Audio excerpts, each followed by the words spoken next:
gi nyithindo. Oganda makwar mag jopiny noyore dho wath ma Jomo Kenyatta mar tongona ikineni mar sikuku.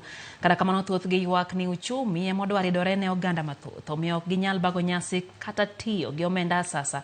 To chutho ni mar weche mag skul bende rito gi dwe manyien. Weche mag arita no jiwe dho wedhe duto ma jopiny yuore ka jogo ma yuoro gi nyithindo ma bende okwa mondo mi obed machiegni gi nyithindgi mar gayo gunyruok kod lal.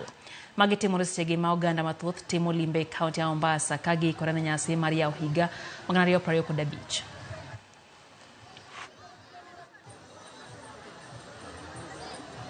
Maisha imepanda, ni kujikaza tu kuleta familia, lakini maisha imepanda.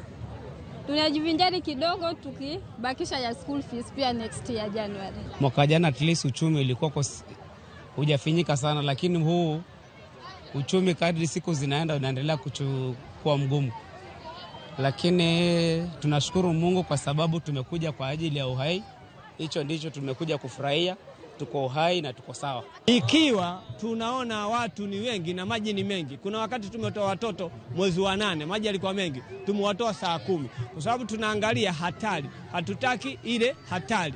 Kuhimiza kwangu mimi ni wazazi wawe na umakini kulingana na watoto kwa sababu watu ni wengi. Watoto ndio ambao wanaingia kwenye ufuo wa bahari, wanaogelea kule na mama wamekaa. Kwa hivyo ni wazazi wawe na umakini wa kuangalia watoto wao.